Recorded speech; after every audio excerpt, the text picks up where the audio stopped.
الحمد لله والصلاة والسلام على رسول الله وعلى آله وصحبه ومن والاه. حياكم الله وأهلا وسهلا ومرحبا بكم في درس الحديث النبوي الشريف. تفہیم میں 40 نووی کا ہمارا یہ انشاءاللہ 8واں لیکچر ہے، جس میں ہم حدیث ابن عمر رضی اللہ تعالی عنہ اور اس کے ساتھ ساتھ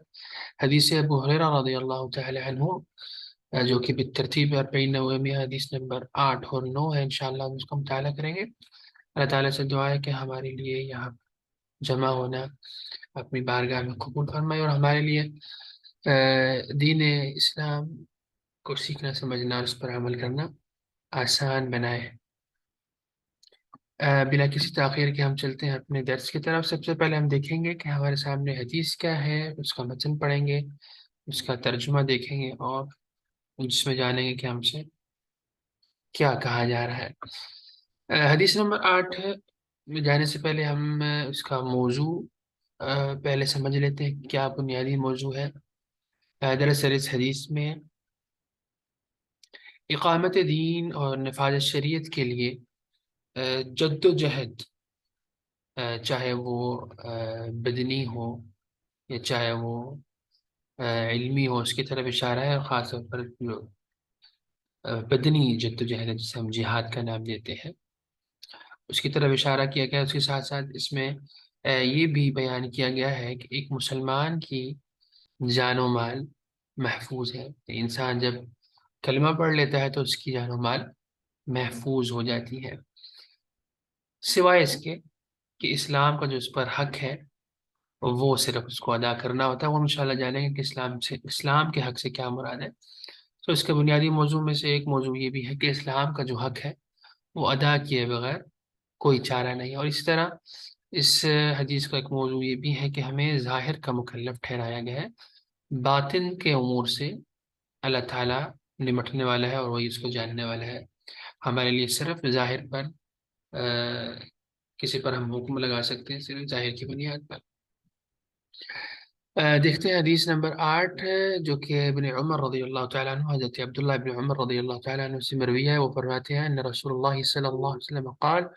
امرت ان اقاتل الناس حتى يشهدوا ان لا اله الا الله وان محمد رسول الله ويقيموا الصلاة ويؤتوا الزكاة فإذا فعلوا ذلك عصموا مني دماءهم وأموالهم إلا بحق الإسلام وحسابهم على الله۔ یعنی جناب ابن عمر سے مروی ہے کہ رسول اللہ صلی اللہ علیہ وسلم نے ارشاد فرمایا مجھے لوگوں سے اس وقت تک جنگ کرنے کا حکم دیا گیا ہے جب تک کہ وہ اس بات کی گواہی نہ دے دیں کہ اللہ کے سوا کوئی معبود برحق نہیں اور محمد اللہ کے رسول ہے، اور وہ اس کے ساتھ ساتھ نماز قائم کرے اور زکوٰۃ ادا کرے۔ جب وہ ایسا کرنے لگیں گے، یعنی شہادتین کی طرف وہ آ جائیں گے، تو ان کے ساتھ ظاہر سی بات ہے پھر جنگ نہیں ہوگی، تو وہ مجھ سے اپنے جان و مال کو محفوظ کر لیں گے۔ اس کی طرف ہم نے اشارہ بھی کیا تھا کہ انسان جب مسلمان کلمہ پڑھ لیتا ہے تو اس کے جان و مال محفوظ ہو جاتے ہیں، سوائے اسلام کے حق کے، اور ان کا حساب اللہ تعالیٰ کے ذمے ہوگا۔ یہ تھی ہماری حدیث الثامن۔ اسے بخاری و مسلم دونوں نے روایت کی ہے، یعنی یہ حدیث امام بخاری امام مسلم رحمہ اللہ دونوں نے اپنی کتاب میں ذکر کی ہے۔ دیکھتے ہیں کہ اس سے کیا مراد ہے۔ مجھے لوگوں سے اس وقت تک جنگ کرنے کا حکم دے، اس سے کون مراد ہے؟ یقیناً عام فہم بات ہے کہ اللہ رب العزت ہی مراد ہے اس سے، اور اسی طرح جب تک وہ ایسے نہیں کریں گے، یعنی جو لوگ شہادتین کا اقرار نہیں کرتے ان کے ساتھ جنگ کی جائے گی۔ وہ کون لوگ ہیں ہم اس کے حوالے سے بھی پڑھیں گے انشاءاللہ، اسلام کا حق کیا ہے اور اللہ کے حساب جو اللہ رب العزت کے ذمہ ہے اس سے کیا مراد ہے، انشاءاللہ ہم دیکھتے ہیں۔ لیکن اس سے پہلے ہم راوی حدیث جو ہیں جناب عبداللہ ابن عمر رضی اللہ تعالیٰ عنہ ان کا ایک تعارف لے لیتے ہیں ہمیشہ کی طرح۔ جو حدیث کے راوی ہیں ان کا ایک مختصر سا تعارف۔ جناب عبداللہ ابن عمر ایک عظیم صحابی صحابی ابن صحابی، آپ علوم نبوت کے وارث، مجاہد بر وقت، عالم، مفتی مدینہ، فقیہ امت، سنت نبوی کے شہدائی اور زہد تقوی مشہور ایک شخصیت تھے۔ آپ کا نام عبداللہ، والد مشہور خلیفہ دوم عمر بن الخطاب، اور آپ کی کنیت ابو عبد الرحمن تھی، جبکہ آپ قریش کے قبیلہ بنی عدی سے تعلق رکھتے تھے۔ آپ زہد تقوی اور علم و فضل میں امتیازی خصوصیت اور منفرد شان کے مالک تھے، اور آپ نے 13 برس کی عمر میں اپنے والد کے ہمراہ غزوہ بدر میں ایک مجاہد کی حیثیت سے شرکت کا ارادہ کیا، مگر رسول اللہ صلی اللہ علیہ وسلم نے کم سنی کی باعث انہیں واپس لوٹا دیا۔ پھر اس سے اگلے سال وہ شرکت ان کی ہوئی تھی جب وہ تھوڑے اور بڑے ہو گئے تھے۔ جناب عبداللہ بن عمر علم، تواضع، زہد، سخاوت، ضمیر و منہج کی استقامت، عبادت میں دوام اور بہترین موقف پر قائم رہنے کی صداقت، ان کے اندر یہ بہترین خوبیاں تھی۔ آپ صلی اللہ علیہ وسلم کو، آپ رضی اللہ تعالیٰ عنہ کو نبی کریم صلی اللہ علیہ وسلم سے انتہائی محبت تھی، اور جس کا اظہار ان کی پوری زندگی میں ہوتا ہے۔ اگر آپ ان کی زندگی کا مطالعہ کریں، ان کے ہر عمل سے نبی کریم صلی اللہ علیہ وسلم کی محبت جھلکتی ہے، اور آپ صلی اللہ علیہ وسلم سے ان کو اس قدر محبت تھی کہ وہ ان جگہوں پر بھی جا کے نماز پڑھتے تھے جہاں پر آپ نے سفر و حج میں نماز ادا کیا۔ مثلا خاص طور پہ جب آپ صلی اللہ علیہ وسلم حج کے لیے گئے مکہ، تو جہاں جہاں آپ صلی اللہ علیہ وسلم ٹھہرے تھے سفر کے اندر، آپ عبداللہ بن عمر بھی وہیں پر ٹھہرا کرتے تھے، وہیں پر نماز پڑھا کرتے تھے۔ حالانکہ یہ کوئی مطلب فرض نہیں تھا ان پر، نہ کسی کے لیے ہے کہ وہ وہیں پر نماز پڑھے یا وہ وہیں پر ٹھہرے، لیکن یہ آپ صلی اللہ علیہ وسلم سے ان کی محبت کا ایک اظہار تھا کہ ان کو وہیں پر ٹھہرنا پسند تھا جہاں نبی کریم صلی اللہ علیہ وسلم ٹھہرے تھے، وہیں پر نماز پڑھنا پسند تھا، اسی جگہ پر جہاں نبی کریم صلی اللہ علیہ وسلم نے نماز پڑھی تھی۔ وہیں پر آرام کرنا پسند تھا جہاں آپ صلی اللہ علیہ وسلم نے آرام فرمایا۔ اس طرح آپ کو کئی مناسب کی بھی پیشکش کی گئی اپنی زندگی میں، لیکن آپ ان سب چیزوں سے دور رہے۔ آپ نے اپنی ایک منفرد حیثیت علم کے ابواب میں بنائی۔ مفتی مدینہ آپ کہلاتے تھے مدینہ میں، ان کے وقت میں ان سے بڑا کوئی عالم نہیں تھا، اور آپ کا پورا گھرانہ ہی علم سے وابستہ تھا۔ آپ کے بیٹے سالم، صالح، اس کے علاوہ جو ان کے بیٹے ہیں، بلکہ آپ کے جو غلام ہے ایک بہت مشہور نافع، یہ سب کے سب علم سے وابستہ لوگ تھے۔ ان لوگوں نے بہت زیادہ علم کی خدمت کی مدینہ کے اندر۔ پھر امام مالک رحمہ اللہ جو ہے اسلامی قانون کے میں مشہور تیسرے امام، تیسرے بڑے امام، وہ ان کے جو نافع تھے، جو ان کے مولا تھے، یعنی ان کے جو غلام تھے، انہی کے شاگرد تھے۔ تو ان کا بھی جو علمی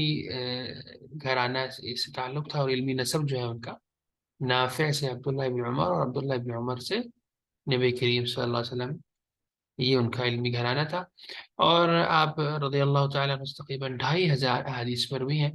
اور آپ نے 74 ہجری میں مدینہ نبویہ میں ہی وفات پائی۔ اللہ تعالیٰ کی کروڑوں رحمتیں ان پر نازل ہوں،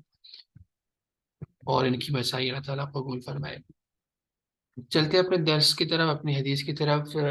دوبارہ سے اس کو پڑھ لیتے ہیں۔ نبی کریم صلی اللہ علیہ وسلم نے فرمایا، مجھے لوگوں سے اس وقت تک جنگ کرنے کا حکم دیا گیا ہے جب تک کہ وہ اس بات کی گواہی نہ دے دیں کہ اللہ کے سوا کوئی معبود برحق نہیں، اور محمد صلی اللہ علیہ وسلم اس کے رسول ہیں۔ وہ نماز قائم کرے اور زکوٰۃ دے۔ جب وہ ایسا کرنے لگیں گے تو مجھ سے اپنی جان و مال کو محفوظ کر لیں گے سوائے اسلام کے حق کے، اور ان کا حساب اللہ تعالیٰ کے ذمے ہے۔ اس ضمن میں ایک آیت آپ کے ذہن میں رہنی چاہیے، سورہ توبہ کی آیت نمبر 29 ہے۔ آپ کو پہلے درس میں ہم نے بتایا تھا کہ قرآن کریم اور احادیث میں کوئی اختلاف کی چیز نہیں ہے۔ بعض اوقات ہو بہو وہی چیز جو ہے وہ قرآن کریم میں بھی آتی ہے جو حدیث میں آتی ہے، اور اسی طرح جس کو ہم کہتے ہیں موافقت کرنا، یعنی سیم چیزیں آتی ہیں۔ اس طرح اس آیت میں بھی اللہ تعالیٰ ارشاد فرماتے ہیں، ان لوگوں سے لڑو، قاتلوا الذین لا یؤمنون باللہ ولا بالیوم الآخر، ان لوگوں سے لڑو جو اللہ پر اور قیامت کے دن پر ایمان نہیں لاتے، جو اللہ اس کے رسول کی حرام کردہ چیزوں کو حرام نہیں جانتے، نہ وہ دین حق کو قبول کرتے ہیں، ولا یدینون دین الحق، من الذین اوتوا الکتاب حتی یعطوا الجزیة عن ید وهم صاغرون، ان لوگوں میں سے جنہیں کتاب دی گئی ہے، یعنی ان ایسے لوگوں سے آپ کے لیے لڑنا ضروری ہے، یہاں تک کہ وہ ذلیل و خوار ہو کر اپنے ہاتھ سے جزیہ ادا کریں۔ حدیث میں ہمیں بتایا گیا، اس آیت میں بھی ہمیں یہ بتایا گیا ہے کہ ہمارے لیے اور نبی کریم صلی اللہ علیہ وسلم کو یہ حکم دیا گیا تھا کہ ایسے لوگوں سے لڑنا ہے جنہوں نے حق کو قبول کرنے سے انکار کر دیا، اور خاص طور پہ جن کو کتاب دی گئی ہے، یعنی اہل کتاب لوگ، اور جو اللہ پر اس کے قیامت کے دن پر ایمان نہیں لاتے، اور اللہ اور اس کے رسول کی حرام کردہ چیزوں کو حرام نہیں جانتے، تو ان کے ساتھ جنگ کی جائے گی۔ ایسے لوگوں کے ساتھ جنگ کی جائے گی اور ان کو زیر کیا جائے گا تاکہ اسلام کا غلبہ ہو۔ اس سے ہمیں یہ پتہ چلتا ہے کہ جہاد جو ہے وہ اللہ رب العزت کا کلمہ بدل کرنے کے لیے، اس کا بول بالا کرنے کے لیے کیا جاتا ہے، نہ کہ کسی شخصی ضرورت کی بنا پر۔ اور جو شخص نہیں آپ سے لڑتا، ظاہر سی بات ہے اس سے آپ نہیں لڑیں گے، بلکہ ان کو دعوت دیں گے، ان کو سمجھائیں گے، سکھائیں گے، لیکن جو آپ کے مقابلے میں سرکشی دکھائے اس کے ساتھ بلا شبہ یہی حکم ہے کہ اس کے ساتھ لڑا جائے یہاں تک کہ وہ حق کو قبول کر لے۔ اس کے اندر کچھ الفاظ ایسے ہیں جن کا ہمیں مطلب جاننا ہے۔ امرتو، اس حدیث میں ہے، دیکھیے، امرتو ان اقاتل الناس، اس کا ترجمہ بھی ہے مجھے لوگوں سے اس وقت تک جنگ کرنے کا حکم دیا۔ اب یہاں حکم دینے والا کون ہے یہ یہاں پر ذکر نہیں ہے، لیکن عام فہم بات ہے کہ یہاں نبی کریم صلی اللہ علیہ وسلم کو حکم دینے والے اللہ رب العزت کی اپنی ذات ہے۔ جیسے ہم اردو میں بھی کہتے ہیں کہ ہمیں یہی سکھایا گیا، یا ہم نے بچپن میں یہی سیکھا، یعنی کس نے سکھایا؟ یقیناً سارے کو ذہن میں ہوتا ہے کہ اس سے مراد ہمارے بڑے ہیں، ہمارے والدین ہیں جنہوں نے ہمیں سکھایا۔ اسی طرح ایک اسلوب ہے عربی کے اندر، زبان کے اندر، کہ جس کے حکم دیا گیا اس کی تصریح نہیں کی جاتی، اس کی صراحت نہیں کی جاتی، تو اس میں بھی اسی طرح یہ اسلوب اپنایا گیا ہے، امرتو، کہ مجھے حکم دیا گیا ہے، اور اللہ رب العزت ہی بلا شبہ اللہ کے نبی صلی اللہ علیہ وسلم کو حکم دیا کرتے۔ تو اسی طرح حدیث میں جہاں یہ آتا ہے امرتو، تو اس سے مراد یہی مراد ہوتی ہے کہ اللہ رب العزت کی طرف سے یہ حکم آیا۔ اور یہ بھی جانیے کہ جہاں پر کوئی صحابی یہ بات کرتا ہے کہ امرتو یا امرنا، مجھے حکم دیا گیا یا ہمیں حکم دیا گیا تھا یا حکم دیا گیا ہے، تو اس سے مراد عام طور پر نبی کریم صلی اللہ علیہ وسلم کی ذات ہوگی۔ جب نبی کریم صلی اللہ علیہ وسلم خود فرمائے تو اس سے مراد اللہ رب العزت کی ذات، اور جب صحابہ یہ بات فرمائیں تو اس سے مراد عام طور پر نبی کریم صلی اللہ علیہ وسلم کی ذات ہی ہوتی ہے۔ آگے اس میں فرمایا اقاتل الناس، یعنی لوگوں سے جنگ۔ اب لوگ سے کیا مراد ہے؟ یہاں لوگوں سے مراد ہے کفار جو دین حق کا انکار کرتے ہیں، جیسے کہ اس حدیث کے نیچے آیت میں بھی ہم نے پڑھا، اور ان سے جنگ کرنا، جد و جہد کرنا، یہاں تک کہ حق کا بول بالا ہو جائے اور کلمت اللہ بلند ہو جائے۔ تو یہاں اس حدیث میں بھی مقاتلہ کا لفظ استعمال کیا گیا ہے، یعنی دو طرفہ لڑائی، یعنی جو آپ کے سامنے آئے گا آپ سے لڑنے کے لیے، آپ کو ختم کرنے کے در پہ ہوگا، آپ اس سے لڑیں گے۔ جو ایسا نہیں کرے گا اس کے ساتھ لڑنے کی کوئی ضرورت نہیں، بلکہ اس کو گفت و شنید اور دعوت کے ساتھ زیر کیا جائے۔ تو اس طرح یہاں پر مقاتلہ کا لفظ یوز ہوا ہے، نہ کہ قتل کا۔ اور قتل میں دو طرفہ لڑائی نہیں ہوتی، بعض اوقات صرف ایک ہی طرف سے انسان کسی کو ختم کر دیتا ہے۔ تو یہاں پر مقاتلہ کا لفظ اسی لیے آیا ہے کہ دو طرفہ لڑائی ہو، جہاں دونوں فریقین آپس میں لڑائی لڑنا چاہ رہے ہوں یا اس کے لیے باقاعدہ کوشش کر رہے ہیں۔ حتی یشہدوا، یہاں تک کہ وہ اس بات کی گواہی دے دیں، یعنی ان کے ساتھ لڑا جائے گا یہاں تک کہ وہ زیر ہو جائیں گے اور حق کو قبول کر لیں گے۔ الا بحق الاسلام، حق اسلام، اسلام کا کیا حق ہے؟ اسلام کے حق سے مراد وہ امور ہے جن میں قصاص و بدلہ لینا لازمی ہوتا ہے، یعنی وہ کسی صورت میں معاف نہیں ہوتا۔ جب اسلامی حکومت میں آ, کسی کا معاملہ کورٹ تک پہنچ جائے یا حاکم تک پہنچ جائے اور اس کا تعلق کسی کے حق سے ہو، کسی دوسرے کے حق سے، تو اس میں پھر وہ چیز معاف نہیں ہوتی الا یہ کہ وہ شخص خود معاف کرے۔ تو یہاں اسلام کے حق سے یہ مراد ہے کہ مثلا کوئی جو چوری کرتا ہے، کوئی شخص ڈاکہ ڈالتا ہے، بدکاری کرتا ہے یا قتل کرتا ہے، تو اس کی سزا بہرحال اس کو ملے گی، یہ اسلام کا حق ہے۔ یعنی وہ امور اور وہ سزائیں جو اسلام نے مقرر کی ہیں، اس کا نفاذ لازمی طور پر ہوگا، اس کو کسی طرح ختم نہیں کیا جا سکتا، اس کو کسی طرح کینسل نہیں کیا جا سکتا، یہ ہے اسلام کا حق۔ تو لوگوں سے صرف اس چیز کا حق لیا جائے گا جو ان کا اسلام سے متعلق ہے. یعنی اگر ایک شخص مسلمان ہوتا ہے تو یقیناً وہ اپنا جان و مال تو محفوظ کر لے گا، لیکن اگر اس سے کوئی ایسی چیز سرزد ہوتی ہے جس کے متعلق ہمارے دین کے اندر یہ حکم ہے کہ اس کو اس کی سزا ملے گی، تو پھر اس کو اس کی سزا ملے گی. یعنی اس کا اسلام لینا اس چیز سے اس کو نہیں روک سکتا یا اس کو محفوظ نہیں کر سکتا کہ اس کو اس کی سزا نہ ملے. ایسا نہیں ہے کہ اگر یہ کام کوئی غیر مسلم کرے گا تو اس کو ہم لٹکا دیں گے، لیکن کوئی مسلمان کرے گا تو نہیں کریں گے اور اس کو اسلام لانے کا فائدہ دیں گے. نو، اس کو بھی اسی طرح اسلام کا جو حق ہے وہ دینا پڑے گا، اس کو اس کی سزا بھگتنی پڑے گی اپنے عمل کی. تو یہ تھا اس کا حدیث کا عام مفہوم. ہم دیکھتے ہیں کہ اس میں مزید ہمارے لیے کیا ہے، اس حدیث سے ہم نے کیا سیکھا ہے. مختصر سی کچھ باتیں. اس میں ہم نے یہ سیکھا کہ نبی کریم صلی اللہ علیہ وسلم اپنے رب کی طرف سے معمور کرتا ہے، جیسے کہ فرمایا امرتو، مجھے یہ حکم دیا گیا ہے. اس سے ہمیں پتہ چلتا ہے کہ آپ صلی اللہ علیہ وسلم کو اپنے رب کی طرف سے ہی ہدایات ملتی ہیں، جیسا کہ قرآن کریم کی آیات اس بات پر شاہد ہیں، اس میں دلالت کرتی ہیں کہ اللہ رب العزت نے ہی نبی کریم صلی اللہ علیہ وسلم کو ہماری ہدایت کے لیے مبعوث فرمایا، ان کو آخری نبی بنایا اور ہماری ہدایت کے لیے ان کو چنا. اس طرح اس میں حدیث میں یہ بھی آتا ہے کہ مسلمان کا جان و مال اس کا تحفظ کرنا فرض ہے اور خون خرابہ کرنا حرام بات ہے. یعنی بلا کسی حق کے کسی کی جان لینا، اس کو نقصان پہنچانا، اس کے مال کو چھیننا یا اس کی جان کو لینا، یہ بالکل بھی غلط بات ہے اور اس سے بچنا چاہیے. خون خرابہ کرنا ویسے بھی دین کے اندر بہت زیادہ بری بات ہے اور اس سے منع فرمایا گیا. یہاں تک کہ یہ بھی فرمایا گیا کہ کسی شخص نے اگر ایک انسان کی جان لی تو گویا اس نے پوری انسانیت کا قتل کر دیا، نہ حق جان لی. اور اگر کسی نے ایک جان کو بچا لیا تو یقیناً اس نے پوری جان کو، پوری انسانیت کو یقیناً بچا لیا. اس حدیث میں یہ بھی ہے کہ دل کے ساتھ ساتھ زبان سے بھی شہادتین کا اقرار ضروری ہے. یعنی صرف یہ کافی نہیں کہ انسان دل کے اندر کسی اسلام کو اچھا سمجھے، لیکن اس کی زبان سے یہ چیز ادا ہی نہیں ہو رہی. تو اس حدیث کی بھی ہمیں پتہ چلتا ہے کہ دل کے ساتھ ساتھ زبان سے اقرار بھی ضروری ہے، جیسے کہ ارشاد فرمایا جب تک وہ اس بات کی گواہی نہ دیتے. اب گواہی کے لیے یقیناً کسی سامنے والے کو کیسے پتہ چلے گا کہ اس نے گواہی دے دی ہے؟ تو وہ اپنے جب تک منہ سے اقرار نہیں کرے گا اس وقت تک کسی سامنے والے کو نہیں پتہ چل سکتا کہ یہ مسلمان ہے. تو اس سے ہمیں پتہ چلا کہ دل کے ساتھ ساتھ زبان سے بھی شہادتین کا اقرار ضروری ہے. وہ ایک الگ بات ہے کہ دل میں اس کے ہے یا نہیں، جیسے ہم نہیں جانتے کہ کسی کے دل میں کیا ہے، لیکن اگر اس نے اپنی زبان سے بھی محض اقرار کر لیا، جیسے کہ اس حدیث میں بھی آیا، جو شخص زبانی طور پر کلمہ پڑھ لیتا ہے اسے ہم مسلمان ہی سمجھیں گے، اس کے ساتھ مسلمان والا ہی برتاؤ کریں گے. جیسے کہ اللہ کے نبی صلی اللہ علیہ وسلم کے زمانے میں منافقین کی ایک جماعت تھی جو بظاہر طور پر مسلمان تھی، اسلام لائے ہوئے تھی، اسلام کے کام کرتی تھی، لیکن پیچھے سے وہ اپنی ریشہ دوانیاں اور اپنی جو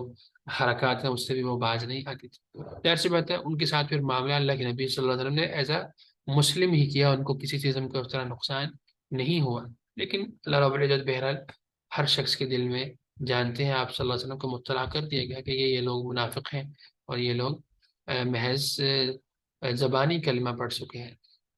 تو آپ صلی اللہ علیہ وسلم باوجود جس کہ آپ جانتے تھے کہ عبداللہ بن عمی جیسا شخص، ابی جیسا شخص ایک غیر مسلم ہے، یعنی منافق ہے اصل میں، لیکن پھر بھی آپ صلی اللہ علیہ وسلم نے اسلام کے اس حکم کی بنا پر اس سے کسی قسم کا کوئی تعارض نہیں برتا. اس طریقے سے ہمیں پتہ چلتا ہے کہ نماز قائم کرنا اور زکوٰۃ دینا واجبات دین میں سے، یعنی حقوق دین میں سے، یہ لازمی انسان کے اوپر حق ہے کہ وہ اس کو قائم کرے اور اسی طرح زکوٰۃ بھی ادا کرے. اور خاص طور پر ان دونوں کا ذکر کرنا پوری اس حدیث کے اندر، نماز قائم کرے اور زکوٰۃ دے، یہ اس بات پہ بھی دلالت کرتا ہے کہ ہمارے دین میں نماز اور زکوٰۃ کی بہت زیادہ اہمیت ہے. اور اس سے پہلے شہادتین کا ذکر اس بات کی طرف اشارہ کرتا ہے کہ شہادتین بھی اس دین میں بہت زیادہ اہمیت کی حامل چیز ہے. اس حدیث سے ہمیں یہ پتہ چلتا ہے کہ مسلمان کے جو اعمال ہیں وہ بھی اس کے ایمان کا حصہ ہے. مثلا یہاں پر جب آپ نے فرمایا کہ اگر وہ ایسا کرنے لگیں گے تو اس کے اندر کچھ اعمال بھی ہیں. مثلا نماز قائم کرنا یہ ایک عمل ہے انسان کا جو اس کے جسم سے اس کا اظہار ہوتا ہے، اس طرح زکوٰۃ دینا یہ بہرحال ایک عمل ہے. تو اس کو آپ صلی اللہ علیہ وسلم نے ایمان کے اندر ہی داخل فرمایا ہے، یعنی اس بات کی شہادت دینا، اس بات کی گواہی دینا اللہ کے سوا کوئی معبود نہیں، محمد رسول اللہ اللہ کے رسول ہیں، نماز قائم کرنا اور زکوٰۃ دینا۔ تو اس سے ہمیں پتہ چلتا ہے کہ مسلمان کے اعمال بھی اس کے ایمان کا حصہ ہیں۔ ایمان دراصل تین چیزوں کا نام ہے: قول، انسان کا قول اپنی زبان سے جو ادا کرتا ہے، اس کا فعل جو اپنے افعال اس کے جسم سے ادا ہوتے ہیں، اعضاء سے، اور اس کے ساتھ ساتھ نیت یعنی دل کا جو ایمان ہے۔ یہ تینوں چیزیں جب جمع ہوتی ہیں تو انسان کے اندر ایمان آتا ہے۔ اس طرح نبی کریم صلی اللہ، اس حدیث میں پتہ چلتا ہے کہ رسول اللہ صلی اللہ علیہ وسلم کے ذمے اور ان کے بعد وارثین، ان کے جو اہل علم ہے، ان کے ذمے صرف پہنچانا ہے، بلاغ، وما علیک الا البلاغ، کہ آپ کی ہماری ذمہ داری لوگوں تک بات کو پہنچا دینا ہے۔ آگے وہ اس کو مانتے ہیں نہیں مانتے یہ ایک الگ مسئلہ ہے، اور اسی طرح وہ دل میں کیا سوچ کے بیٹھے ہیں یہ صرف اللہ رب العزت جانتے ہیں۔ ہمارے لیے صرف پہنچا دینا ہی کافی ہے، جیسے کہ اس حدیث میں ان کا حساب اللہ تعالیٰ کے ذمہ، ہمارے ذمہ حساب لینا نہیں ہے، بلکہ ہمارے ذمہ پہنچا دینا ہے، بات کو پہنچا دینا ہے، دعوت دے دینا ہے، بات سمجھا دینی ہے، سکھا دینی ہے، یہ ہمارے ذمہ ہے۔ اس حدیث میں یہ بھی ہے کہ ہر انسان کے لیے ضروری ہے کہ وہ اس حقیقت کو تسلیم کرے کہ اس کا معبود حقیقی صرف اللہ رب العزت ہے، اور محمد صلی اللہ علیہ وسلم اس کے رسول ہے۔ اور اس کے ساتھ ساتھ کفار سے لڑنا یہ بھی فرائض دینی میں سے ہے، جہاد کرنا اللہ رب العزت کا جو دین ہے اس کی سر بلندی کے لیے، اور اس کی غرض و قائد بھی یہی ہونی چاہیے کہ اللہ رب العزت کا کلمہ بلند ہو۔ جو شخص اپنی شخصی واہ واہ کے لیے لڑتا ہے، یا اپنی قوم کے لیے، یا اپنے کسی خاص مقصد کے لیے، ایسے شخص کے لڑنے کو ہم اللہ کی راہ میں لڑنا نہیں کہیں گے، بلکہ اس کی اپنی شخصی راہ ہوگی۔ جیسے کہ خود نبی کریم صلی اللہ علیہ وسلم سے ایک بار پوچھا گیا کہ کون سا جہاد جو ہے وہ افضل ہے، یا کون سا صحیح ترین ہے، اور کما قال، اور فرمایا جس کے اندر اللہ رب العزت کلمہ بلند کرنا مقصود ہو، وہ بلا شبہ کفار سے لڑنا یعنی جہاد ہے۔ اسی طرح جو شخص ظاہری طور پر اسلام لائے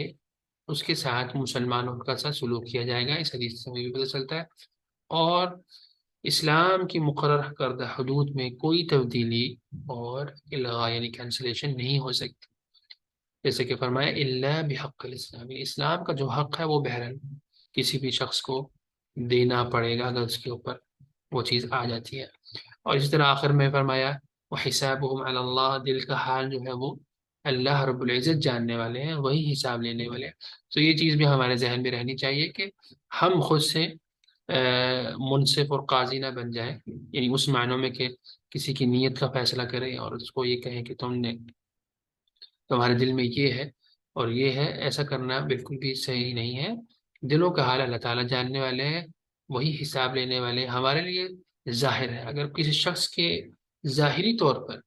ایک اچھائی جھلک رہی ہے تو ہم اس کو اچھا ہی سمجھیں گے، اگر کسی شخص کے ظاہری طور پر برائی جھلک رہی ہے تو ہم اس کو برا ہی سمجھیں گے۔ اب اس کے دل میں کیا ہے، کتنا ایمان ہے، کس لیول پر ہے، یہ سب اللہ رب العزت جانتے ہیں۔ وہ جنت کا حقدار ہے، ایون اگر وہ اچھا بھی ہے ظاہری طور پر، وہ جنت کا حقدار ہے یا وہ جہنم کا حقدار ہے، یہ اللہ رب العزت کا فیصلہ ہے۔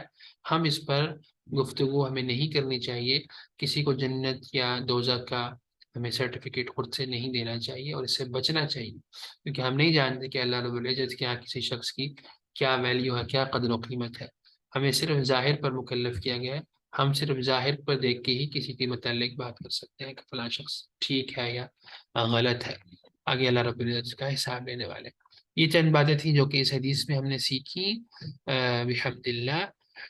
آگے چلتے ہیں حدیث نمبر 9۔ حدیث نمبر 9 کے بنیادی موضوعات ہم پہلے جان لیتے ہیں۔ اس حدیث میں اطاعت رسول صلی اللہ علیہ وسلم کی تاکید کی گئی ہے، اور یہ بیسیکلی حدیث ابو ہریرہ ہے، آگے ہم پڑھیں گے انشاءاللہ۔ اور اس کے ساتھ ساتھ آپ صلی اللہ علیہ وسلم کی اطاعت غیر مشروط کی جائے گی، یہ اس کی طرف اشارہ ہے اس حدیث میں، اور آپ صلی اللہ علیہ وسلم کی اطاعت گویا اللہ تعالیٰ کی اطاعت ہے، فرما برداری ہے۔ اور اس حدیث میں یہ بھی موضوع ہے کہ آپ صلی اللہ علیہ وسلم کی مخالفت ہلاکت کا باعث ہے، اور اس طرح سوالات کی بھرمار کرنا، بال کی کھال اتارنا، یہ بھی ممنوع چیز ہے، ایک مذموم شے ہے، اور اسی طرح حق کے واضح ہو جانے کے بعد اختلاف کرنا اور مخالفت کرنا اہل حق کی یہ سب چیزیں شر اور ہلاکت کو جنم دیتی ہیں اور انسان کے دین کو تباہ کر دیتی ہیں، تو اس سے بچنا چاہیے۔ ہم دیکھتے ہیں آگے حدیث کیا ہے۔ حدیث ہے جناب ابو ہریرہ رضی اللہ تعالی عنہ سے، عن ابی ہریرہ انه سمع رسول الله صلى الله عليه وسلم يقول ما نهيتكم عنه فاجتنبوه وما أمرتكم به فافعلوا منه ما استطعتم فإنما أهلك الذين من قبلكم كثرة مسائلهم واختلافهم على أنبيائهم۔ جناب ابو ہریرہ عبد الرحمن ابن صخر رضی اللہ تعالیٰ عنہ روایت کرتے ہیں کہ میں نے رسول اللہ صلی اللہ علیہ وسلم سے فرماتے ہوئے سنا کہ میں تمہیں جس چیز سے منع کر دوں اس سے اجتناب کرو، اس سے دور رہو، باز رہو، اور جس چیز کا میں حکم دوں اس پر اپنی استطاعت کے مطابق عمل کرو، یعنی جس طرح جتنی انسان کی استطاعت ہے، جتنی اس کی ڈومین ہے، اس کے مطابق اس پر عمل کرے گا، کیونکہ تم سے پہلے کی امتوں کو ان کے کثرت سوالات اور اپنے نبیوں سے اختلاف نے تباہ کر ڈالا تھا۔ اسے بخاری اور امام مسلم رحمہ اللہ دونوں نے روایت کیا ہے اپنی کتاب میں۔ یہ ایک عظیم حدیث ہے، اس کی طرف اشارہ کرتے ہوئے کئی علماء نے اس کی شرح میں بھی یہ بات بیان کی ہے کہ یہ ایک بہت ہی عظیم اصل کی طرف اور بہترین بات کی طرف اشارہ کر رہی ہے کہ ہمارے لیے اطاعت رسول ایسے ہی ہے جیسے کہ ہم اطاعت اللہ کرتے ہیں۔ اور اسی طرح نبی کریم صلی اللہ علیہ وسلم نے جو یہاں بیان فرمایا ہے کہ ہمارے سے پہلی امتوں کی ہلاکت کا جو بنیادی وجہ تھی وہ بلا شبہ ان کے کثرت سوال، یعنی فضول سوالات یا غلو آمیز سوالات، اور اس کے ساتھ ساتھ نبیوں سے ان کا اختلاف نے ان کو تباہ کر دیا، یہ چیز ان کو لے ڈوبی، جس سے ہمیں منع کیا گیا کہ ہم ایسا کام نہ کریں جس سے ہمارا دین خطرے میں پڑ جائے، برباد ہو جائے۔ اور دیکھتے ہیں سب سے پہلے جناب ابو ہریرہ رضی اللہ تعالیٰ عنہ کا تعارف حسب معمول۔ جناب ابو ہریرہ جن کا اصل نام عبد الرحمن تھا، آپ کے والد کا نام صخر تھا، اور آپ کی کنیت ابو ہریرہ تھی۔ آپ قبیلہ دوس جو کہ آج کل بھی طائف شہر میں آباد تھا اس وقت، اور آج کل بھی ہے، بلکہ ان کی جو ضروریت ہے، یعنی وہ آج تک یہ قبیلہ موجود ہے مختلف شاخوں کے ساتھ اپنی۔ یہ طائف جو شہر ہے وہ تقریباً مکہ سے 1 گھنٹے کی مسافت پر موجود ہے، اور بہت خوبصورت سا علاقہ ہے۔ یہ یہاں سے تعلق رکھتے تھے اور اصحاب صفہ میں سے تھے۔ اصحاب صفہ سے مراد وہ لوگ جو اپنا سب گھر بار چھوڑ کر آ گئے تھے مسجد نبوی، اور ان کے پاس چونکہ کوئی رہائش تو تھی نہیں، اس لیے وہ مسجد نبوی کے اندر معاف کیجیے گا، مسجد نبوی کے اندر ایک چبوترے پر وہ رہا کرتے تھے۔ تو اس قسم کے بہت سارے صحابہ تھے، ان میں سے ایک جناب ابو ہریرہ بھی تھے۔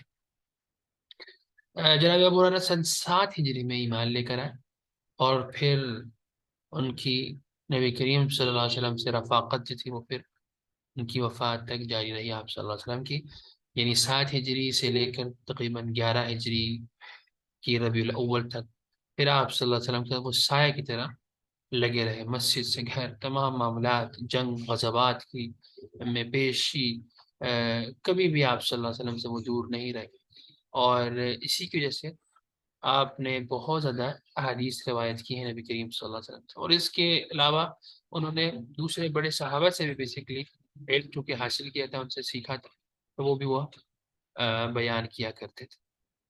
اس کے علاوہ ان کا ایک مشغلہ احادیث کو لکھنے کا اور محفوظ کرنے کا بھی، کوئی تجارت ان کے پاس نہیں تھی، معاش کی فکر سے وہ آزاد تھے۔ اسی طرح صرف نبی کریم صلی اللہ علیہ وسلم کی صحبت پہ رہنے کی وجہ سے اور حصول علم کے ان کے اندر جو ایک شوق تھا، جس کی وجہ سے وہ آپ صلی اللہ علیہ وسلم کے ساتھ رہا کرتے تھے۔ اور آپ ہی ہیں وہ صحابی جن کے ایک سوال پہ نبی کریم صلی اللہ علیہ وسلم نے ارشاد فرمایا کہ مجھے پتا تھا کہ یہ سوال تم سے پہلے یا تمہارے علاوہ کوئی نہیں کرے گا، اور یہ ایک بہت بڑی اعزاز کی بات ہے کہ آپ صلی اللہ علیہ وسلم کسی شخص کے متعلق یہ کہیں کہ مجھے معلوم تھا یا میرے خیال میں تھا کہ یہی سوال تم نہیں کرنا، اور وہی سوال تھا کہ قیامت کے دن کون خوش قسمت آپ کی شفاعت کا زیادہ مستحق ہوگا؟ یہ سوال تھا جناب ابو ہریرہ کے لیے اور ان کی والدہ کے لیے نبی کریم صلی اللہ علیہ وسلم نے خاص طور پر یہ دعا فرمائی تھی کہ یہ دونوں مومنین کے لیے محبوب ہو جائے، یعنی ہر مومن ان سے محبت کرے۔ اور اسی وجہ سے یہی بات ہے کہ ہم 1400 سال گزرنے کے بعد بھی جناب ابو ہریرہ کے ذکر سے ہمیں خوشی محسوس ہوتی ہے، اور ہمیں اپنے دل میں ان کی محبت محسوس ہوتی ہے۔ اللہ تعالیٰ اس کو قائم رکھے اور ہمیں اپنی جنتوں میں ان کے ساتھ جمع فرمائے۔ امت کو ایک حدیث کا بہت بڑا ذخیرہ جناب ابو ہریرہ سے ملا۔ آپ مدینہ شریف کے قائم مقام گورنر بھی رہے، اور یہیں آپ نے تقریباً 57 ہجری میں وفات پائی۔ اللہ تعالیٰ کی کروڑوں رحمتیں آپ پر نازل ہوں۔ آپ بھی علوم نبوت کے وارث، مجاہد، عالم، مفتی، فقیہ، زاہد، عابد اور بہترین منتظم کی حیثیت سے مشہور ہوئے اور امت میں جانے جاتے ہیں۔ آپ کی زندگی پہ بہت ساری کتابیں بھی لکھی گئی ہیں، اور آپ کی جو خدمات ہیں ان کو اجاگر کیا گیا ہے۔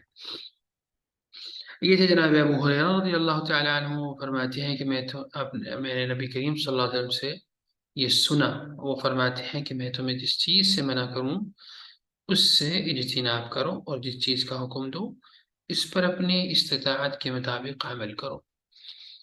اب اس حدیث میں ہمارے لیے یہ پیغام ہے کہ نبی کریم صلی اللہ علیہ وسلم کی ذات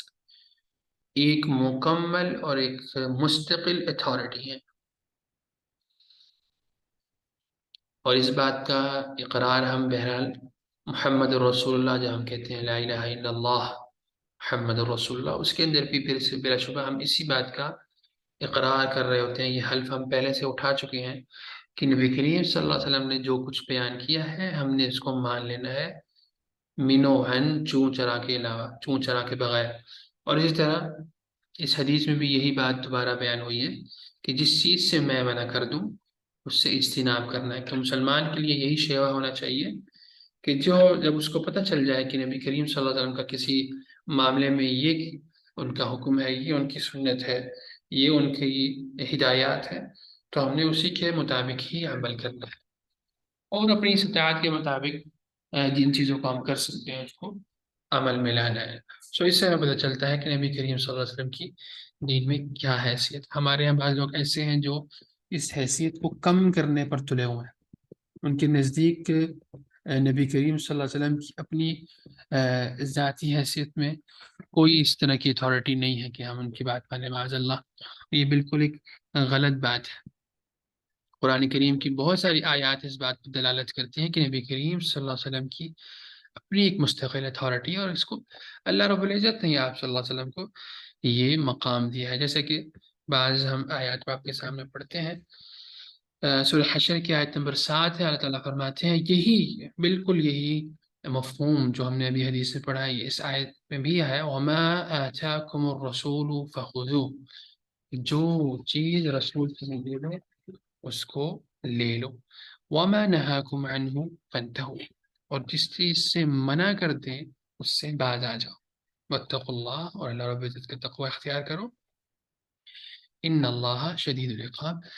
بلا شبہ اللہ رب العزت سخت عذاب لینے والا ہے۔ یعنی یہ اس آیت کا جو آخری حصہ ہے یہ گویا اشارہ کر رہا ہے کہ جو بندہ اللہ کے نبی صلی اللہ علیہ وسلم کی دی ہوئی چیز نہیں لیتا اور ان کے منع کرنے ہوئے چیز سے منع نہیں ہوتا، بلا شبہ وہ عذاب کا مستحق ٹھہرتا ہے۔ اس طرح سورہ نساء کی آیت نمبر 64 ہے، وَمَا أَرْسَلْنَا مِن رَّسُولٍ إِلَّا لِيُطَاعَ بِإِذْنِ اللَّهِ، کہ ہم نے کوئی رسول نہیں بھیجا سوائے اس لیے کہ اس کی اطاعت کی جائے اللہ کے حکم سے۔ یعنی اللہ ہی ہے جس نے رسولوں کو اپنی قوموں میں بھیجا تاکہ ان کی اطاعت کی جائے۔ اس طرح سورہ نساء کی آیت نمبر 80 ہے، مَن يُطِعِ الرَّسُولَ فَقَدْ أَطَاعَ اللَّهَ، کہ جس نے رسول کی اطاعت کی بلا شبہ اس نے اللہ رب العزت کی اطاعت کی۔ وَمَن تَوَلَّى، اور جس نے منہ موڑا، یعنی ان کی اطاعت سے منہ موڑا، فَمَا أَرْسَلْنَاكَ عَلَيْهِمْ حَفِيظًا، تو ہم نے آپ کو ان کے اوپر نگہبان نہیں بنایا، یعنی اس کا فیصلہ پھر اللہ رب العزت خود کرے گا۔ یہ تھی چند آیات جس میں نبی کریم صلی اللہ علیہ وسلم کی مستقل اتھارٹی کو تسلیم کیا گیا، اس کی طرف اشارہ کیا گیا کہ دراصل اللہ کی نبی صلی اللہ علیہ وسلم کی اطاعت بلا شبہ اللہ رب العزت کی ہی اطاعت ہے، اسی کے اندر یہ شمار ہو۔ اس حدیث میں ایک بہت اہم مسئلے کی طرف اشارہ کیا گیا، وہ ہے کہ پچھلی امتوں کی بربادی کی کیا وجہ تھی۔ پچھلی امتوں سے مراد ظاہر سی بات ہے سب سے بڑی جو امتیں ہمارے سامنے ایک ہے یہود و نصارہ، ہم سے پہلے گزری ہوئی یہ بہت بڑی دو امتیں ہیں۔ ان کی ہلاکت کی بنیادی وجہ فرمایا گیا کہ بیجا سوالات کرنا، بال کی کھال اتارنا، اور ایسے سوالات کرنا جن کا کوئی ان کو فائدہ نہ دے رہا ہو۔ اس قسم کے سوالات سے ہمیں بھی منع کیا گیا کہ ہم ایسے سوالات نہ کریں نبی کریم صلی اللہ علیہ وسلم کی زندگی میں، آپ صلی اللہ علیہ وسلم سے، اور یقیناً آپ کے بعد اہل علم سے بھی اس قسم کے سوالات نہیں کرنے چاہیے جن کا انسان کی دین کو کوئی فائدہ نہ ہو رہا ہو اور خواہ مخواہ اس کی جو بال کی کھال اتارنے کے مترادف ہو بات، تو ایسی چیزوں سے بچنا چاہیے۔ اور اسی طرح انبیاء علیہ السلام کی تعلیمات سے ان لوگوں نے اختلاف کیا، یہود و نصارہ نے خاص طور پر، اور ان کو حق پہنچ جانے کے باوجود انہوں نے جب ان سے روگردانی کی تو اس کی وجہ سے وہ ہلاک ہو گئے، اور گویا ہمیں اس چیز سے بچایا جا رہا ہے۔ جناب ابو ہریرہ کی اس حدیث میں یہ بیان ہوا ہے کہ پچھلی امتیں کس طرح برباد ہوئیں، تو یہ ہمارے لیے خطرے کی گھنٹی ہے کہ ہمیں اس قسم کی طرز عمل سے دور رہنا چاہیے، اور بیجا سوالات کرنا اور ایسے قسم کے سوالات اور اس قسم کی بحثوں میں پڑھنا جس سے ہمارے دین کو کوئی فائدہ نہ ہو، اس سے دور رہنا چاہیے۔ اور اس کے ساتھ ساتھ حق سے ہمیں روگردانی نہیں کرنی چاہیے۔ جب ایک چیز ہمارے سامنے واضح ہو گئی ہے قرآن و سنت میں، تو اس کے ساتھ ہمیں اختلاف کرنا، اس سے روگردانی کرنا، یہ بالکل ایک غلط بات ہے، اور اس سے ہمارے دین کو نقصان پہنچ سکتا ہے۔ اس سے ہمیں محفوظ ہونے کے لیے یہ ہدایت دی گئی۔ ممنوع سوالات کی اقسام، اس کے حوالے سے ہم تھوڑا سا پڑھ لیتے ہیں کہ یہاں پر کیا مراد ہے۔ جیسے کہ حدیث میں آیا ہے کہ کثرت سؤالہم یا کثرت مسائلہم، یہ ان کے بہت زیادہ سوالات جو تھے ان کو انہوں نے ہلاکت میں ڈال دیا۔ اب اس میں کیا کیا چیزیں شامل ہیں؟ ایسے غیبی امور جن کا علم صرف اللہ رب العزت کے پاس ہے، اس کے متعلق سوالات کرنا، مطلب قیامت کب آئے گی، دن ہوگا یا رات ہوگا، قبر میں آرام کی تکلیف کیا ہے، آرام یا تکلیف کی کیا کیفیت ہے، اس قسم کے سوالات کرنا جس کا ہمارے دین کے لیے انسان کے اپنے ذاتی طور پر اس کو کوئی اس کا فائدہ نہیں ہو سکتا۔ اس کی ایک مثال لے لیجیے، نبی کریم صلی اللہ علیہ وسلم سے ایک بار کسی شخص نے فرمایا کہ یا رسول اللہ قیامت کب آئے گی؟ آپ صلی اللہ علیہ وسلم نے اس کے جواب میں یہ فرمایا کہ وَمَاذَا أَعْدَدْتَ لَهَا، کہ تم نے اس دن کی تیاری کیا کر لی ہے۔ یعنی سوال بلا صبح اور ایک انسان کے لیے یہ ہونا چاہیے، اہم یہ ہے کہ اہم یہ نہیں ہے کہ وہ کب آئے گی، اہم یہ ہے کہ آپ نے اس کے لیے کیا تیاری کر رکھی ہے۔ تو یہ چیز زیادہ انسان کے ذہن میں ہونی چاہیے۔ آپ صلی اللہ علیہ وسلم نے اس کو ایک غیر ضروری چیز کی بجائے ضروری چیز کی طرف اشارہ کرتے ہوئے اس کی طرف اس کو فرمایا کہ وَمَاذَا أَعْدَدْتَ لَهَا، تم نے اس کے لیے کیا تیاری کر رکھی ہے، یہ زیادہ اہم ہے۔ اسی طرح ممنوعہ سوالات کے اندر ایک چیز یہ بھی آتی ہے کہ فرضی سوالات کرنا، اور ہمارے یہاں بھی یہ چیز موجود ہے۔ بعض لوگ فرضی مسائل جھڑتے ہیں، اور جو کہ جن کا کوئی وجود نہیں ہوتا انسانی زندگی میں، اور اس کے متعلق پھر وہ بحثیں کر رہے ہوتے ہیں اور اس پہ جوابات دے رہے ہوتے ہیں۔ تو اس قسم کی چیزوں سے بھی منع ہونا چاہیے، اور یہ چیز ہمارے سلف صالحین میں بہت زیادہ مذموم رہی ہے کہ جن مسائل کا بھی وقوع ہی نہیں ہوا اس کے متعلق خواہ مخواہ اپنے ذہن کو مصروف کیا جائے اور اس کو تکلیف دی جائے۔ تو ایسی چیزوں سے بچنا چاہیے، ایسے سوالات کرنے سے، بحثیں کرنے سے بچنا چاہیے۔ اور اس طرح جن سوالات کے مقصد غلو آمیزی، حد سے زیادہ بڑھنا ہو، اس قسم کے سوالات سے بھی انسان کو دور رہنا چاہیے۔ لیکن اس کے ساتھ ساتھ یہ آپ ذہن میں رکھیے کہ طہارت، پاکیزگی حاصل کرنا، ارکان اسلام، ایمان، خرید و فروخت کے جو مسائل ہیں، لین دین کے، اس طرح نکاح و طلاق کے مسائل ہیں، تو یہ جب انسان کو اس کی ضرورت پڑ جاتی ہے تو اس کو اہل علم سے پوچھنا چاہیے اور اس کو سیکھنا چاہیے، یہ اس کے اوپر فرض ہے۔ اور خاص طور پر جو شخص کسی خاص فیلڈ میں ہے، مثلا ایک شخص تاجر ہے، تو یہ اس کے لیے ضروری ہے کہ وہ جب تجارت کے کام کر رہا ہے تو اس کے لیے تجارت کے جو مسائل ہیں اس کو اس کا پتہ ہو کہ کیا چیز حلال ہے، کیا چیز حرام ہے، کس قسم کا سودا لینا یا ڈیلنگ کرنا اس کے لیے جائز ہوگا، یہ چیزیں اس کے لیے بہرحال فرض کے درجے میں موجود ہیں۔ اسی طرح جو لوگ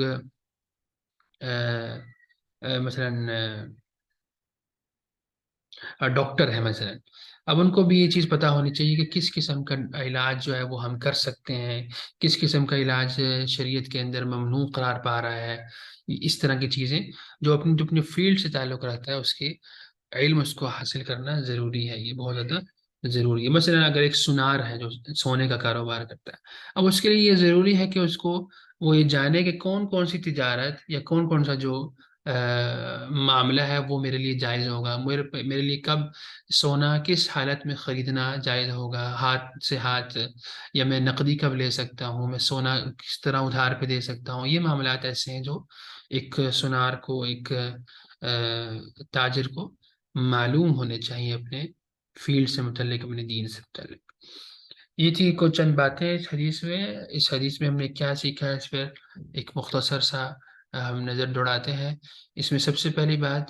کہ نبی کریم صلی اللہ علیہ وسلم کی تعلیمات کو مد نظر رکھنا ہر کام میں، یہ ہمارے لیے بہت ضروری ہے۔ ایک مسلمان کا شیبہ ہے، ایک مسلمان کی یہی اس کا طریقہ ہونا چاہیے کہ ہر کام میں یہ دیکھے کہ نبی کریم صلی اللہ علیہ وسلم کی کیا تعلیمات ہے، اور آپ صلی اللہ علیہ وسلم کے امر و نہیں، یعنی آپ صلی اللہ علیہ وسلم کا حکم دینا، آپ صلی اللہ علیہ وسلم کا منع کرنا، دراصل یہ سب شریعت کا ہی حصہ ہے۔ اور یہ بات ہمارے ذہن میں رہنی چاہیے کہ اللہ اس کے رسول کی منع کردہ چیزوں میں بہرحال خیر ہے، یعنی اللہ اور اس کے رسول نے جن چیزوں سے آپ کو روکا ہے اس میں یقیناً ہماری اپنی ہی اس میں خیر خواہی ہے، اس کے اندر ہمارے لیے ہی کوئی نہ کوئی اچھائی پوشیدہ ہے، جس کی وجہ سے اللہ نے اپنے علم کی بنا پر اور بندوں کی مصلحتوں کو سامنے رکھتے ہوئے اس چیز سے منع کیا ہے۔ اور ہر منع کی ہوئی چیز سے اجتناب کرنا فرض ہے، جیسے کہ ارشاد ہوا جس چیز سے میں منع کر دوں اس سے رک جاؤ، تو اس سے ہمیں معلوم ہوتا ہے کہ جس چیز سے منع کر دیا جائے شریعت کے اندر اس سے ہمیں منع ہی رہنا ہے، لیت لعل اور چوں چرا کرنے کی بالکل بھی ضرورت نہیں ہے۔ لیکن یہاں پر دیکھیے امر میں یہ چیز نہیں کہی گئی، یعنی کسی کام کے کرنے میں استطاعت کی قید لگائی گئی، لیکن نہ کرنے میں مطلقاً بات کی گئی ہے کہ اس سے اجتناب کرو۔ تو یہ بھی اس سے ہمیں معلوم ہوا کہ امر میں جو ہے وہ استطاعت دیکھی جائے گی۔ اگر ایک شخص مثلا، آگے انشاءاللہ اس کی ہم مثال آپ کو دیں گے، اس حدیث سے بھی پتہ چلتا ہے کہ اسلام ایک آسان دین ہے، اس کے اندر ایک شخص کا اس کو شرعی اوامر اور احکام کا اسی قدر مکلف کیا گیا ہے، یعنی اس کا ذمہ داری لگائی گئی جتنی اس کے اندر قدرت اور استطاعت ہے۔ اگر کوئی کسی حکم کو پورے طور پر ادا کرنے سے عاجز ہے اور وہ اس کو ادا نہیں کر سکتا یا صرف اس کا کچھ بعض حصہ ادا کر سکتا ہے، تو اس کے لیے اسی ممکن حد تک عبادت کافی ہے۔ مثال کے طور پر اگر کوئی شخص وضو کی استطاعت نہیں رکھتا، مثلا وہ بیمار ہے، اگر اس کو پانی لگ جائے گا تو وہ مزید اس کی حالت خراب ہو جائے گی، اس کا کوئی زخم ہے، تو اس میں پھر یہ ہے کہ وہ تیمم کر لے۔ اگر اس کو ایون پانی بھی نہیں میسر، وہ ایسی جگہ پہ سفر کی حالت میں ہے جہاں پر پانی نہیں ہے، تو اس کے لیے یہ جائز ہے کہ وہ تیمم کر لے۔ اور اس طرح کھڑے ہونے کی اگر کسی شخص میں استطاعت نہیں ہے تو وہ بیٹھ کر نماز پڑھ لے۔ اگر اس کو سجدہ کرنے کی استطاعت نہیں ہے تو وہ صرف جھک کر اس کی اس رکن کو ادا کر لے۔ اسی طرح رکوع کے لیے اگر کوئی شخص بہت زیادہ نہیں جھک سکتا تو وہ تھوڑا سا اپنی کمر کو جھکا لے اور جہاں تک وہ برداشت کر سکتا ہے اتنا کر لے، اور یہ انشاءاللہ اس کے لیے کفایت ہوگا۔ تو یہ اس میں بیان کیا گیا ہے کہ اسلام بہت زیادہ آسان دین ہے، اور امور میں یعنی جو چیزیں کرنے کی ہیں اس کے اندر استطاعت کی قید لگائی گئی ہے کہ جتنا فتقوا اللہ ما استطعتم، جیسے کہ خود قرآن میں ہے اللہ رب العزت سے ڈرو جتنی تمہاری استطاعت ہے۔ اللہ سے ڈرنا ظاہر سی بات ہے، اسی طرح ہے کہ وہ کام کرنا جس سے اللہ اور اس کے رسول نے حکم دیا ہے، اور ان کاموں سے منع ہو جانا جس سے اللہ رب العزت نے منع کیا ہے۔ اسی حدیث میں یہ بھی بیان ہوا کہ نبی کریم صلی اللہ علیہ وسلم اپنی امت پہ بہت زیادہ مہربان تھے، اس لیے آپ صلی اللہ علیہ وسلم نے اپنی پچھلی ہم سے پہلے گزری ہوئی جو امتیں ہیں ان کی ہلاکت کی وجہ بھی ہمیں بتائی تاکہ ہم اس سے بچ سکیں اور اس قسم کا روش اور رویہ ہم نہ اختیار کریں، اور اسی طرح ہم اپنے دین کو محفوظ کر سکتے ہیں اور آخرت میں بھی سرخرو ہو سکتے ہیں۔ اس حدیث میں بھی آتا ہے کہ کثرت سوال ہلاکت کا پیش خیمہ ثابت ہوتا ہے، ہمیں اس سے بچنا چاہیے بہت زیادہ سوالات نہیں کرنے چاہیے، جو مسائل ابھی رونما نہیں ہوئے اس کے متعلق خواہ مخواہ کی بحثوں میں نہیں پڑھنا چاہیے، غلو آمیزی اور اس طرح حد سے بڑھ جانے سے بچنا چاہیے۔ اس حدیث میں یہ بھی آتا ہے کہ ہر شخص اتنا ہی مکلف ہے جتنا وہ کر سکتا ہے کسی کام کو۔ دین میں ہر شخص کی معذوری کا بھی لحاظ رکھا گیا ہے اور کسی پر بھی اضافی بوجھ نہیں ڈالا گیا۔ اور اس حدیث میں یہ بھی ہے کہ نبی کریم صلی اللہ علیہ وسلم کی طرح مختلف جو پہلے انبیاء گزرے ان کی